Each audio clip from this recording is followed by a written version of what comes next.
and he joined us live from London.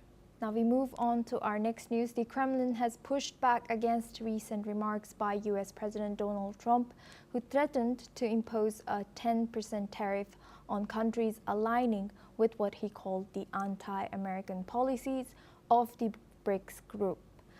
Trump made the comments as BRICS leaders gathered for a summit in Brazil. Responding to Trump's statements, Kremlin spokesperson Dmitry Peskov emphasized that BRICS is not designed to undermine any other nation.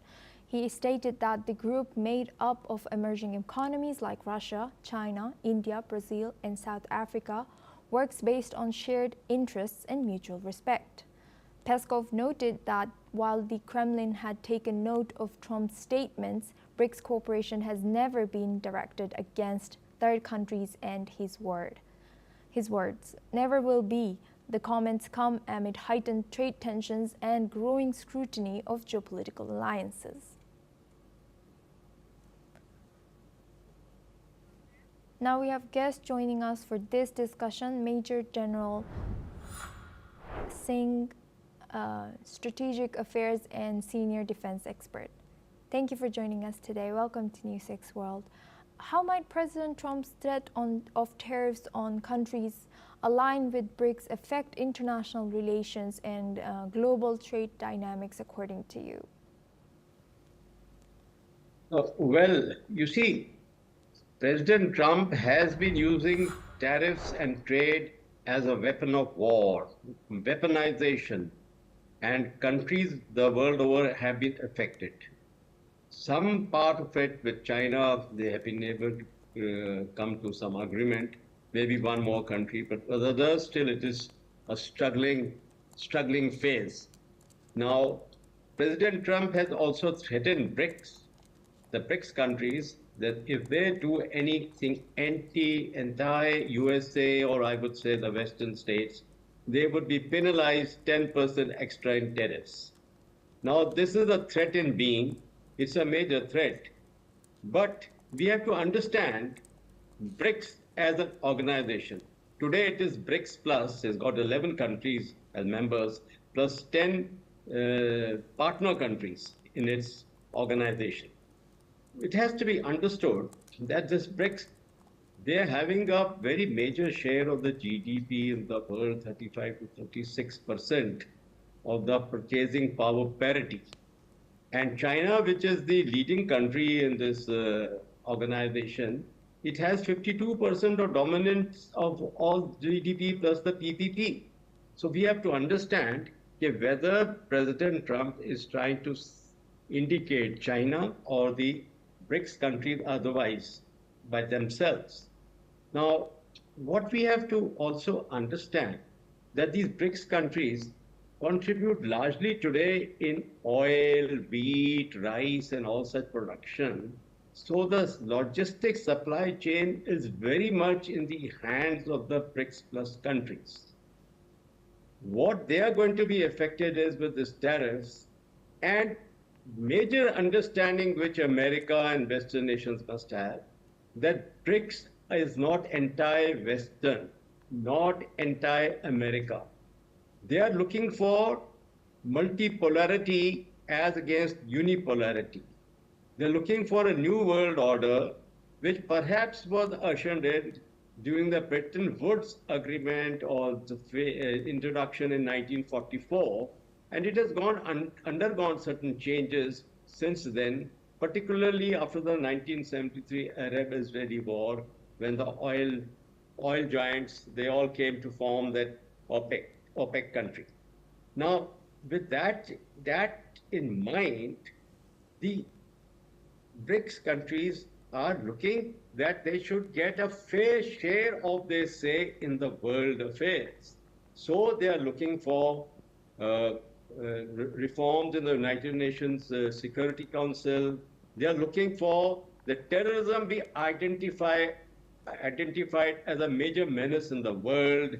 They are looking for a trade and investment policy where perhaps a new development bank gets introduced, but not at the cost of America, but the national currencies come into play for a better deal I can give an example of Indo-Russia in this case, where the rupee ruble has been in vogue for many, many decades now.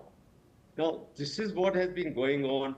So the dollar domination perhaps could get affected, but it is not an equivalent to say that the BRICS countries are looking for de-dollarization, because there will be no unanimity. Largely, there will be opposition to that. Particularly, India has made it clear that their comprehensive strategic partnership with the United States is very important, and they don't look forward to any de-dollarization policy. So I think President Trump, with this, what has said, should be able to weigh that how the BRICS countries are moving ahead. They have got their own concerns. They largely advocate the global south to have a greater role so that their say in the world affairs comes into play. Over to you. And Singh, what does the BRICS group play in the current global political and economic landscape, and how does it balance cooperation without targeting other nations? No, you see, the BRICS is not at all targeting other nations.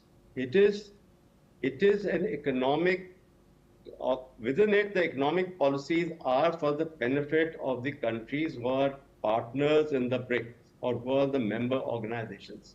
But there is no such agenda or issue that they are going to target any other country. Perhaps, I think BRICS and the Western nations could make it into a win-win situation if we understand the world, the rule-based orders, and whatever reforms are required in that, those adjustments come in. Then I personally feel that the economic angle would be well looked after for a mutual win-to-win situation for both the BRICS countries and the Western world. So what has happened, earlier G7 and then G20 came, now certain other organizations have come, G20, G7 were dominating, but now there is a BRICS Plus, there's the SCO, the Shanghai Cooperation Organization, which is in play also. So these organizations are not looking for any anti-Western this thing. And with the presence of India, there's a large degree of guarantee that these organizations will not be anti-Western. It has a heterogeneous composition. They are democratic countries like India, Brazil, South Africa, but there are also monarchies there like Saudi Arabia, which is there. And then we have got Russia and China, which is authoritarian rule, which is there. So it's a heterogeneous organization which has got its internal challenges. And at this stage, they would not pose any such threat. But yes, the world over, countries are looking for better economic opportunities to be equal participants in the global economic forums and affairs. Over to you. Thank you, Singh, for sharing that. You will stay with us as we stay in the region. In a new development in the Russia-Ukraine